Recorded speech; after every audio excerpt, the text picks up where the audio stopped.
what is the greatest sitcom of all time?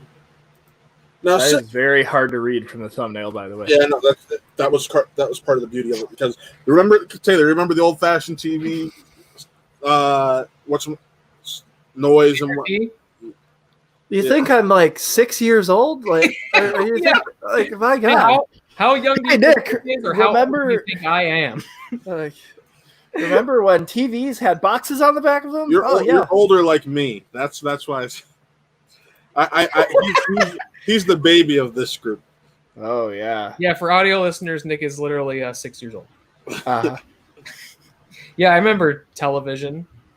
Yeah. I had a box TV for like that had a terrible connection for about 23 years of my life, it feels like. So don't worry. I know what TV is.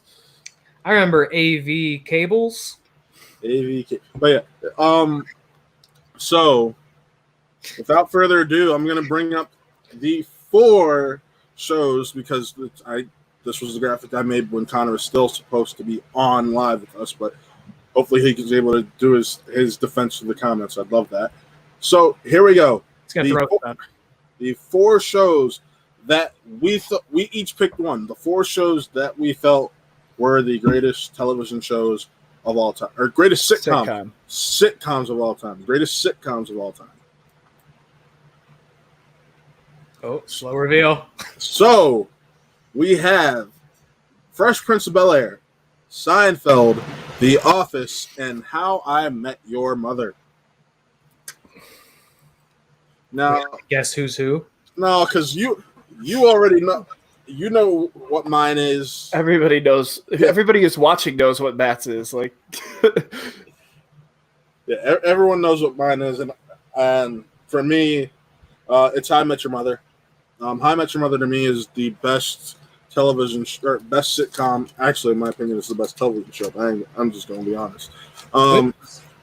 It's the best television show, sitcom, whatever you want to say, of all time. Go off. What people don't realize is How I Met Your Mother. Each of the main characters represents everyone at one point in life, or at one point in the normal lifespan. Marshall represents someone who's ready for commitment, or that point in life where you're ready for commitment. Lily represents the part of you that questions. Robin is the part of you that at some point thinks you don't want to get married at all because you'll never find anyone who's right. Barney is the playboy, playgirl, and everyone who's just, you know what, at this point in my life, I'm just going to have fun, sleep around, and do my thing. And then you have Ted, who is the hopefulness that everyone has when it comes to finding love.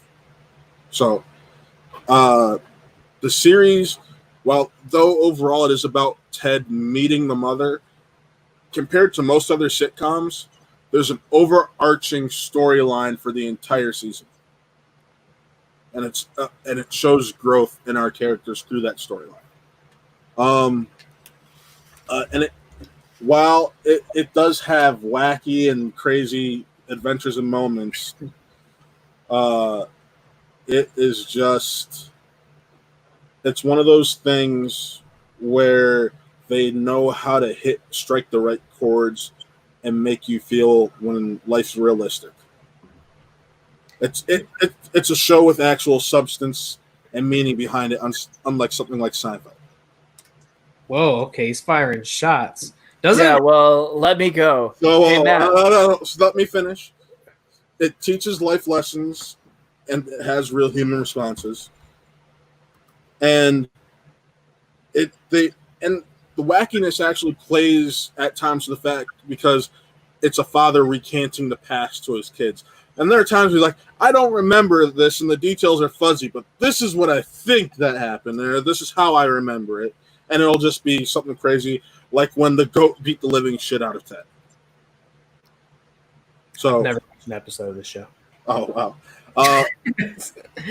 And then it's a show that teaches us, and it's a show, and this is something people hate about it, but it's a show that shows you can fall in love with more than one person in life. There's never just the one. There's a 1 for a certain point in time. It also, and while people give the finale shit, it's actually a beautiful work of art, and it gives a glimpse of what relationships are like as you grow older, as you grow apart. When you start families, how you don't get to spend as much time together. Especially that finale, to me, I was in tears, a lot of it, because you see how after Barney and Robin get married, how all of them have slowly grown apart but are still trying to stay together. Because you've probably seen it with your parents. There are those longtime friends who they maybe only get to see like once or twice a year, who they maybe used to see like once a month or a couple times a month. Just one of those things. And then, especially for the 2000s, it captured what dating life could really be like. Before the Tinders and all that, it was about friends going to the bar, the single ones trying to meet some of the single people at the bar, and just crazy adventures. And it also captured what it was like dating a crazy woman. It captured what it was like dating someone you thought could be the one, and then you realized that they weren't. It just did a good job captivating a lot of the different places that you are in life, especially in your mid-20s, early 30s. So, yeah. That was a very passionate speech you just gave. This is my show, so. This show means a lot to you. It's clear in your conviction. I didn't come prepared with such a deep and well thought out, thorough argument for why I like the Fresh Prince of Bel-Air. I knew it.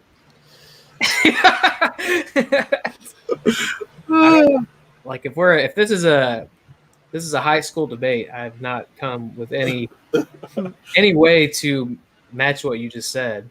It's clear that show means a lot to you, and I almost feel like I've done you a disservice because I've never watched a single solitary minute of How I Met Your Mother. It's on Hulu. It's on Hulu. So you and Jess together as a show, as a couple, you might enjoy the watch. When you gave me this kind of prompt for this show, it's a little challenging for me because I honestly don't watch a lot of sitcoms. I've watched sitcoms in life, but there's not a lot. You see an episode here and there, especially back in our day and CRT TV days when you didn't have DVRs or Fire Sticks. Right. None of that. You just watched whatever the hell was on TV. You do end up watching sitcoms along the way because it's just what's on. But Fresh Prince, was kind of that growing up. But in that, I would always get super excited if I could catch an episode of it growing up. That would be, coming up next, Fresh Prince. Sweet. I'm definitely staying on this channel. Another one. Cool. I'm right there. Fresh Prince is one of the only multicam classic format sitcoms I've ever watched front to back. I've not watched it multiple times front to back. I know you just watched the whole show on HBO Max. Is that true? I watched the whole thing on HBO Max. So even as much as I like it, you might even like it more than me because I couldn't tell you the last time I actually sat down and watched the Fresh Prince. Well, I can. What sparked that is the fact that when COVID first started, I was working. They had me working inside the store, and they had one person stationed in the break room to just wipe down the tables after people got up. And there were a couple of days I got stuck doing that. And then on BET was some Fresh Prince. And then when I threw out my back, and HBO Max came out, there's Fresh Prince. I said, you know what? I'm going to watch this from front to back. Let's go. Yeah, it rules, right? Yeah. It's great, man. It's great. I mean, first of all, you've got classic in its prime or about to be in its prime, perhaps, Will Smith. I mean, the show was on for 6 or 7 years? Six seasons. So you maybe start with a young Will Smith that you don't know that well, and by the time it's done, you've got prime Big Willie style, So his prime actually started in the middle of the show. Bad Boys came out right around the end of season 3. Oh, really? Yeah. It's I always think of Fresh Prince Will Smith as being so young. So yeah. It's funny. It's weird for me to think of him in that time of his life also being, leading man Will Smith, because in the context of the show, he just feels so young. But But you get to grow with that character, and the show is full of great characters, man. Like it's not obviously it's the Will Smith show, right? You can almost just call it the Will Smith show, but so many great characters, all with their own dimension, and you love them for different reasons. I mean, Carlton's a legend, Uncle Phil, legend, Jeffrey, legend. Like, DJ Jazzy Jeff get thrown out of the house, legendary. Which that was only shot once. Yeah, they just go to the same take every episode for 6 years. Literally, whenever you see Jazz wearing that shirt when he's on screen, before, if it's not him getting thrown out, you know he's about to get thrown out. Yeah. Super great bit. Ashley, Vivian. I feel like the only character who's not great is his mom because like 10 different women play his mom. It's only 2. It's 2 different women. Oh, I felt like it was at least 3. No, it was 2. So what happened there is the original mother didn't like how the show focused on Will Smith. It's the Will Smith show, baby. So they were about to cancel it, and they're like, no, just get rid of her, remove her, and let's recast and have a good show. Are we talking about Aunt Viv? Yeah, Aunt Viv. Okay, would. You said his mom. Oh right, yeah, no, yeah. I'm sorry. His Aunt Viv. Aunt Viv. But so many. It's such a funny show. Also, maybe am I out of line to say perhaps the most iconic and renowned theme song of any sitcom ever? Oh yeah, without a doubt. Everybody knows like all the words of the Fresh Prince theme. They don't actually. They know. They know the shortened version. That's another shortened version. They don't know. They don't know the extra verse, but even still, everybody knows that song. So many great episodes, man, and not even just the fun. Like every sitcom feels like they have to deal with those weighty subjects and have like your serious PSA episode. You know, like this is the episode about drugs. You know, Fresh Prince has these serious, weighty topic episodes, but they come at it with a sincerity and an honesty where it doesn't just feel like you're getting lectured after school. I remember that great episode about Carlton trying to get in the frat, and Will's in it, and the frat's like, you know, he's not black enough, and Will been having to like deal with that concept. He's like, what do you mean? Like interesting perspectives like that. That sitcom has that others don't. I think again the episode of Carlton where he like almost dies saving Will's life, and the journey that sends Will, like so many great serious episodes. I mean, to me, you nailed one of the 3 quintessential episodes for me, and that's the episode where Carlton isn't black enough. The other 2 for me are when Will gets shot and causes Carlton to buy. Excuse me, there's actually 4 quintessential episodes. When Will gets shot and causes Carlton to buy a gun and look at the world in a new light. Oh, did I have it? Yeah, you're right. I had it backwards. Yeah. Because Will was used to that. Will lived in West Philly, so Will had seen stuff like that. Yeah. Great episode. The other one is, or one of the other 2 is when Carlton accidentally takes speed that he got in Will's locker from a classmate who gave it to him. Yeah. And then the number 1 most quintessential episode to me of Fresh Prince is when Will's father comes back into his life and then leaves again. Yeah.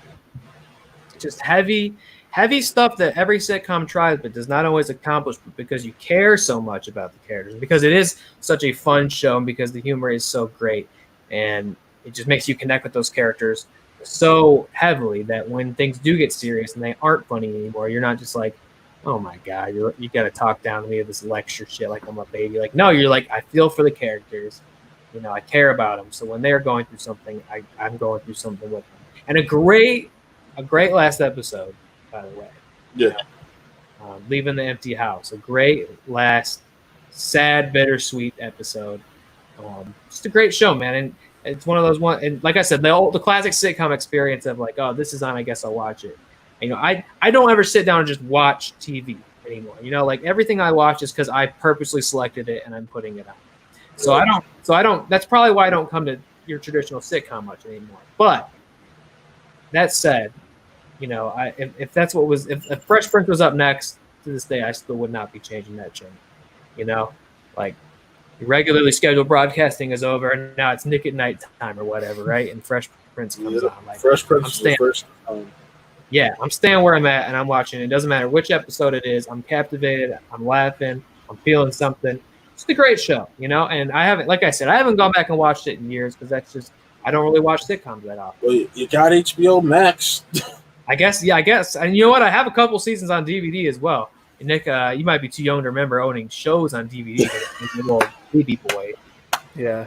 You would never know such a concept. But I got a couple seasons on DVD. So, no, yeah, it's been a long time since I watched it. But always will love Fresh Prince. Will always have a very fond place in my heart for it. And, in all honestly, I don't think I'm in a position to argue what the greatest TV sitcom of all time is. But if I pick my favorite, it's probably Fresh Prince. That's my TED talk. That's my Big Willie talk. All right, Nick. So here's the thing: is that when we were originally talking this concept, we were going to do like a March Madness of sitcoms. That was originally what Matt had said. Now, this is going to seem like it's going south real quick, but it's not. Okay. Because like to me, most sitcoms don't exist without Seinfeld. That's my big thing when it comes down to it. Now, that said, if we're talking favorites, I'm going to throw two out there that are everybody's going to be like, really? And I mean it because they mean a lot to me. Like it's stuff that my siblings and I bonded over growing up, and they are Alf and Dinosaurs. Those are real sitcoms. Are two of the greatest sitcoms of all time to me. I love them because, like I said, I had thought that like we were doing like the March Madness thing. I mean, I do love Seinfeld. Don't get me wrong. I was flipped to it more recently in life than I was when I was younger. But like Alf and Dinosaurs, man, I grew up watching those TV shows. We did own all of them on DVD, funny enough. My brother Thomas still loves both TV shows to this day, so we watch them every once in a while. But it was just, Dinosaurs kind of fit these real life situations into what was essentially a non-cartoon version of the Flintstones almost, because you have sure. Yeah, no, I mean more or less. You have I get what you're saying. You have this like character. You have pretty much everything. You have that character that everybody recognizes it for, which is the baby. But yeah, to be honest, there's so many family dynamics, different episodes that you would think would be themed after. They run with those typical sitcom tropes and do them in a very interesting way. I love the puppets, and seeing a sitcom brought to life like that in the way of the Muppets is fantastic to me. It totally could be something that they could bring back and I could see working really well. To me, they left it in a really weird place where they basically just said, hey, everybody's going extinct. And it was I cried watching that finale. Because I was like, oh, shit. Well, I mean, I know how this ends in real life, but my God. They all go extinct? Yeah, the whole entire final episode is, spoilers, I guess, for Dinosaurs, is that Earl messes up the entire world and causes global warming, essentially, and causes a meteor to come down and strike the Earth, and it's his fault. They go into like an ice age, and then like the last line of the episode is like the baby turning to his father and going, "Are we gonna live?" or something like that. And like, yeah, it's like, holy shit, it's terrible. Which Alf, by the way, I'm pretty sure ends with him almost getting taken in by the CIA. So I apparently just draw myself to TV shows with really dark endings. But Alf, on the other hand, kind of. I Met Your Mother was a dark ending. Yeah, your mom's dead. This is really a story about how I want to date your Aunt Robin because she's the other woman I've loved like that in my life. It's not uncommon for sitcoms to have a darker ending. But imagine if any of these other shows ended with the apocalypse. That is a good notch in your belt, Dinosaurs. Imagine if it is with the apocalypse. I'll throw Boy Meets World and Saved by the Bell even into that mix just because, it was something. And, my family is currently in the process, thank you, Emily, of rewatching Saved by the Bell and stuff like that in moments. Nathan wasn't really akin to it, and my sister thought that he'd end up liking it. I've seen all the episodes 300 times because of her. It was one of her favorite shows growing up. But same with Boy Meets World, and that is, I know that Matt and I love Boy Meets World. Topanga, man, one of my first. That could even be on this list. Yeah, for at least me. My top 5. I wouldn't know where to place it in my top 5. I would probably say How I Met Your Mother's 1, Fresh Prince 2, Office 3, and then I'd go Boy Meets World at 4, and maybe Big Bang Theory at 5. 5 is a weird spot. When I think of sitcoms, I think of things I grew up on, even Full House to an extent. Sure. We've watched like crazy Family growing Matters. up. That would be in there. And Family Matters. That would be I in think there, that not- like anything for that ABC family block that would play in the morning time was a staple in my household. Even Step by Step, Day by Day. I mean, and it was just like I grew up. I live in the Stone Age apparently, or you all live in the Stone Age, and I'm this fresh-faced little boy. It's probably the beards, but I grew up with like that ABC family like sitcom. Sitcoms were my thing and still are to this day. I don't necessarily love dramas. I'm kind of just a cartoons or sitcom kind of guy. So this was definitely something that I was looking forward to talking to. But if I'd say in importance, I'd definitely say that no matter how much people like him or not, Seinfeld and Friends are important. Not that they're good or whatever. I don't want to start that debate because I don't need it.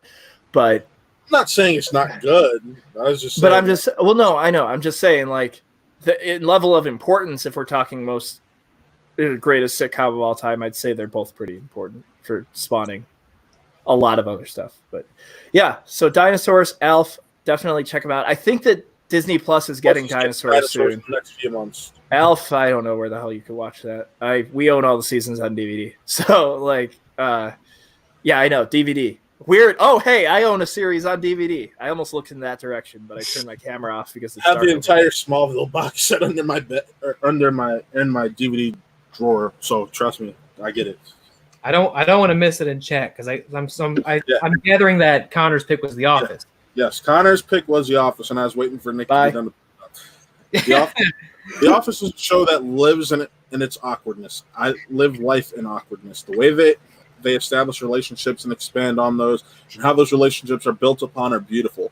The final 2 seasons are so beautiful. The finale, I cried, even though the humor is dry and ridiculous. It has a lot of heart. It's one of the only shows to make me laugh and cry so much. See, a lot of people would disagree on those final 2 seasons. Nick's kind of pulling like a Home Improvement bit. I was about to say, wait, Home Improvement. Yes. That's another one. A lot of people would actually disagree about those last 2 seasons. They'd say that those last 2 seasons is what got that show canceled.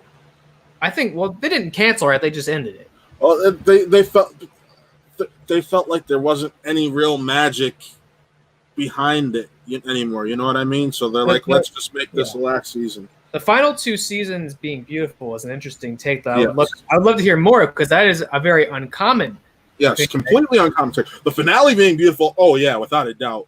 But I think most commonly people completely just forget the like when you like marathon Office on Netflix or whatever, like you get to Michael Scott leaving and you're like, well, time to start over because the show's over now, right? Dude, Robert California, are you kidding me? I wish Allie was still watching because Robert California is our boy. Like literally, I still watch the last 2 seasons, but another great sitcom that I bring up, that 70s Show. That's one of those shows where I watch until Eric leaves and then I watch the finale. Yeah. That, like, to me, I'm like, okay, Eric leaves, and then here's the finale episode where he comes back after all this time, and that sure. The rest of it doesn't exist to me. Malcolm in the Middle, another great sitcom that we can bring up that is about a boy going through life, being the middle child and trying to just do what's right. And he technically wasn't even the middle child until like the last couple seasons of the show, because he was the second to last, and then his parents had another baby partway through the show, and we ended up with him actually being the middle child. It's kind of we can talk about all these different sitcoms, but it's kind of a moot point because we know unequivocally what the best one is. Everybody Loves Raymond. Yeah. Everybody loves it. Oh, how can we forget our boy Ray? Ray Romano. It's like they're in the title. Everybody and arguably loves Raymond. I hate Raymond. I don't know what you're saying. I don't entirely understand. I'm coming back as Raymond as my character for the trivia show. Just an FYI. Well, get ready because everybody's gonna love you. So I hope you're prepared to deal with that. That's right, Nick Raymond Mulbach. How do you guys feel about the Golden Girls? Never actually watched an episode, so I can't even say it. Oh man, it's pretty good. Golden Girls is pretty solid, actually. I'd say thank you for being a friend. I mean, like, absolutely. Here's the extent of my knowledge of Golden Girls. Somebody on SEN, their username when they comment a schmobot is B. Arthur can get it. That's my extensive knowledge of Golden Girls. I mean, that's definitely a part of it. You're not wrong. And B. Arthur was in the Star Wars holiday special. That is my knowledge of Golden Girls. That's one of my favorite Star Wars trivias right there. And she still is in the canon, unlike Colonel Harlan Sanders. She is still in the canon. In the book. You know what sitcom review. You know what sitcom I've not watched many front to back, but you know what one I have seen all of, and it's a shame, dude, but I used to really like that original run of Roseanne. I don't know if you guys ever watched Roseanne back in the day. I did not like the original one. I liked it being brought back, and I actually do like the Connors, the continued sequel of Roseanne. So I never watched the Connors, but it works better without her. That's very strange. The original, it's weird. It's weird how these things turned out because the original Roseanne's really kind of what I was saying with Fresh Prince. Again, it was the sitcom about like working class Americans, actual like progressive issues. Like it was weird. It would bring up these weighty topics. It'd be like, let's have an episode about race relations. Let's have an episode about gender, about sexuality. Let's have an episode about abortion. And it always would come. It would always. Man's done. I understand. You talk about Roseanne Barr. It's a good time to leave, but it would always come like on the more progressive side of the topic or the issue and it was also a really funny show. It was really well written. Roseanne was really funny, man. John Goodman, you gotta love him, no matter where he shows up, what he's doing.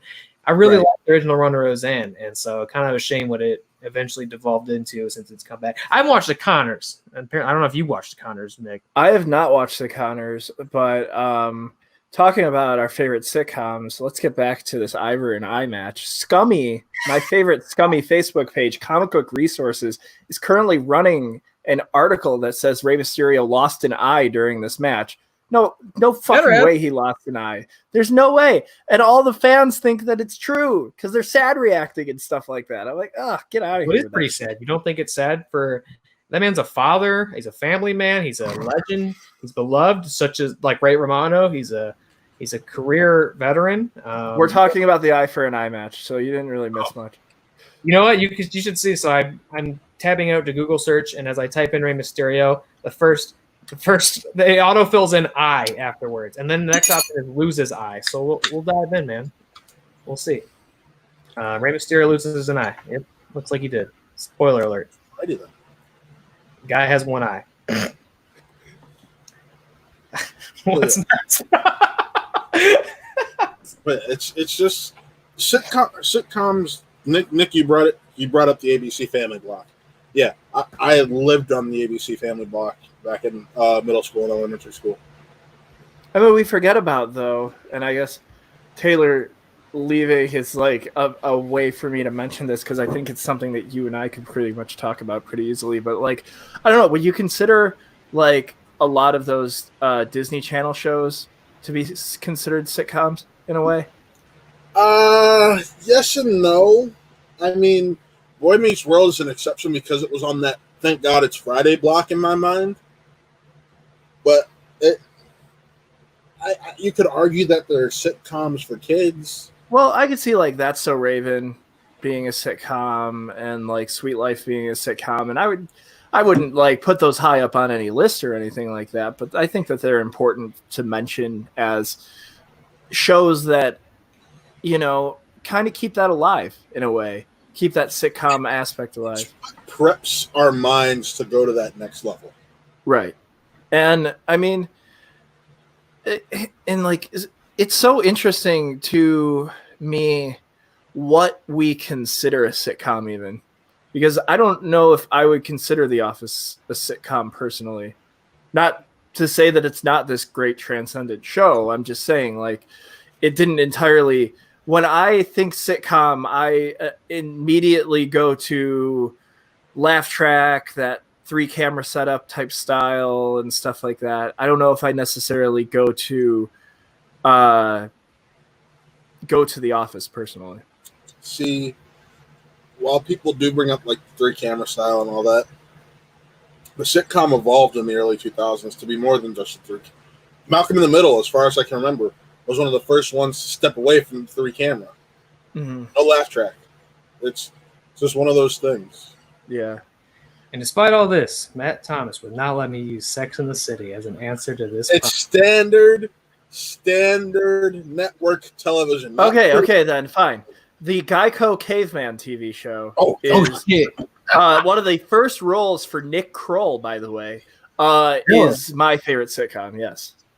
The show that lasts the season? Yes. That canonically happens right after Dinosaurs ends, right? Yeah, actually. That's the follow-up. Yeah, you can see it by the ginormous bird puppet that's just hanging out at their house. I don't get to tell you how much I like Sex and the City on this show, but Plugmaster will let you know if you do want it. You can go listen to dozens of hours. Actually, you can't because I stopped paying for the RSS feed. But I used to host a show called Cosmopolitan, and it was a Sex and the City fan podcast. Should make a comeback on this network.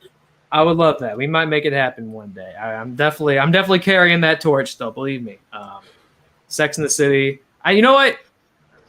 I probably wouldn't argue it's the greatest sitcom of all time because as somebody who's hosted a podcast about it, you start to have spiteful feelings for it after you cover it so extensively and I have spiteful feelings for Sex and the City. This is something I never thought I'd hear you say. When you're just like on a weekly basis stretching like 24 minutes of television to like a 2-hour podcast, it's just fun. You see things in a different context. It's hard to say, but I used to host a Sex and the City podcast that was about mansplaining it to women who had never watched it or cared about it. And yes, women, he is straight and taken. I know that second place really surprising, but you know what? Actually, it's fun. I'm taken by somebody who I practically met on that podcast. Full circle. It comes full circle. I do have like a special connection to Sex and the City now because of that show. So it will always have a special place in my heart. But I don't feel like it's aged very well, despite being about a show about realistically trying to depict women in a different context. I was going to say, if you want to talk about HBO premium content that's sitcom, Barry is fucking hilarious. I've never watched Barry, but I've heard it's good. But you're not allowed to talk about it because it's not on basic cable or whatever. I was just saying. Also, wasn't that like? Oh wait, no. Hey, they replay episodes of Sex and the City on E. Just an FYI, and I'm pretty sure that's basic cable, so it counts. There you go, baby. Get that graphic primed up. This is now an unofficial Cosmopolitan episode right now. I'm gonna call Terrence. Welcome. Send Terrence the link. Oh God, I love that. I haven't seen Terrence in forever. We'll get Terrence up on here. We'll get everybody out here. How's Terrence doing? It's all right, man. I saw him not that long ago. He's looking as handsome as ever. Speaking of seeing each other, next week, be prepared for some content from us because we're all going to be not apart in different rooms. We're going to be in the same fucking area for once. It's being beautiful. Careful and social distancing, and we need to preface to everybody that we will be taking the necessary precautions because I like to obviously make sure that everybody knows we're taking accountability. We have a thermometer that is at the house. It is a rectal thermometer. Yes. So yes, we are actually going to be able to get together, have a few laughs, record a fun skit for y'all. We'll see. We never I'm sorry, your yes there was way too like yes. You're like you have no clue what a rectal thermometer is here. Oh, he knows. He just made peace with it. I'm just like I'm just going. I'm ignoring it. I know, but I got a little bit happy to do something. That was a really weird way to go. Yeah. He's long since made peace with it, Nick. You will too if you want to hang out with us. I'll get my catheter. Anyways, let's wrap this up. Nobody's listening right now.